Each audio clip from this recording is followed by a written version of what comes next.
Hello and welcome to week 4 of Introduction to Early Childhood.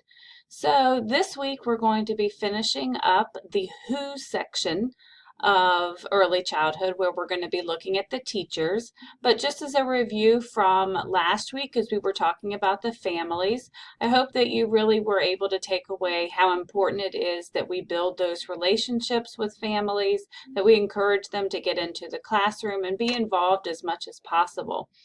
But this week we're going to move on to the teachers, which hopefully is going to be extremely informative for you, since that's what most of you want to do. So as we are looking at teachers this week, one of the things I'm going to ask you to do for your discussion board is think back to some of the teachers that you've had over the years. I think especially those of us who are in education, we were impacted, whether positively or negatively, by some teachers that we've had throughout our time in school. So I'm really going to be looking for you to think about who your favorite teachers were, and reflect on that as we are doing the discussion board this week. But I do think it's important to think back to those teachers that maybe made a negative impact on us and how we want to change. So if you read my announcement for this week, you'll see that I had a teacher in first grade who absolutely humiliated me by dumping my desk in the middle of the hallway, since I guess it was too messy. And I had to pick it up while all of the other children and teachers and principals were walking around, and it was absolutely mortifying. And I've never forgotten it, and it has been a very long time since that happened. But the flip side of that is I had a teacher in third grade who was absolutely fantastic. Her name was Mrs. McChesney, and we loved her because not only did she make learning fun, but I'll just never forget that she told us that she was a witch. And of course we did not believe her, but the reason that she told us that she was because she was double jointed in all 10 of her fingers. So anytime that we were getting out of control, she would just remind us that she was a witch. But she made such an impact on my life. I was so fortunate because I also had her for sixth grade. The year that I went to sixth grade, she moved up to sixth grade, so I got to have her twice. And she was absolutely an amazing teacher in sixth grade as well. I remember we had to memorize something to recite to the class, and so I memorized the recipe for chocolate chip cookies, and I made chocolate chip cookies for the class. And those are the things that really stick out when we've had those teachers that made an impact. But what I will tell you about your favorite teachers is don't forget to let them know that they made an impact on your life.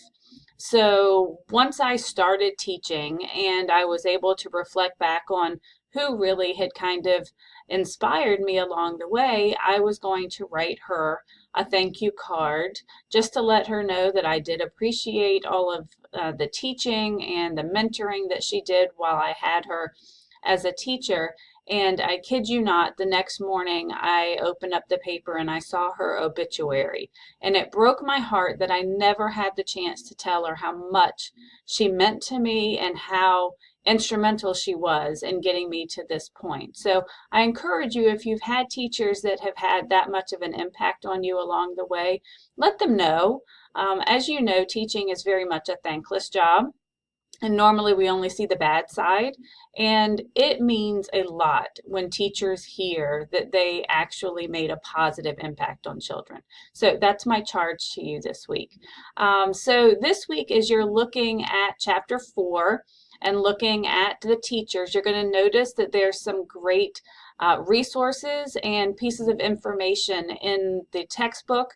One of the ones I really want to pull to your attention is the list of 12 characteristics of great, highly effective teachers. Hint, hint, you're going to see it again at the end of the semester, so this might be a good time to bookmark that page. But I completely agree with all 12 of those characteristics, and when you read through them, I think you will too. So this week I will also be grading your inclusion projects, and I hope that you really took some great pieces of information that you're going to be able to use simply from looking at children with disabilities in a different light. So it is important that we include all children, but hopefully after watching the videos and reading the article that was attached to your packet, you're really able to see how including children with disabilities helps everyone. It helps the children who don't have disabilities. It helps the adults. It helps the teachers. It helps the caregivers. So I really look forward to reading your inclusion projects. So just so you see when you go into this week's folder, take time to watch this little video. It's by far one of my favorite videos. It's what not to do, but sometimes we need a laugh. And so I think that this one is hysterical. So I hope you do too. Again, read chapter 4, review the PowerPoint, and respond to the discussion board favorite teachers.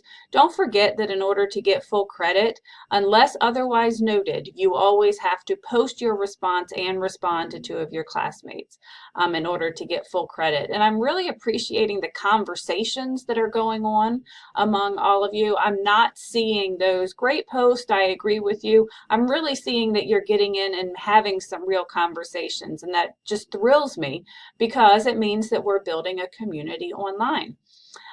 So here's the PowerPoint for Chapter 4. The other resource that I put in here for you this week, this is a document. It's called the Virginia Career Lattice, and I just want you to take time to review it.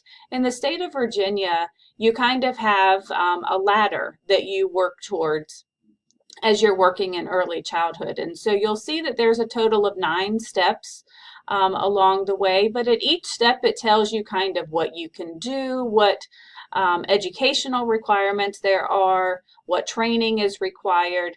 So this is a really good resource for you to figure out where you want to go and what you're going to need in order to reach that particular goal. So this is just something for you to keep and to hold on to. So that was just something that I wanted you to have access to. And then here's your discussion board for your favorite teacher. So I think that takes care of everything for this week. I look forward to reading about your favorite teachers and getting to know each of you and how you got here because of these instrumental teachers. And as I said, I will grade your inclusion projects this week, so that will be up on Gradebook. Have a fantastic week, and I will see you in week 5.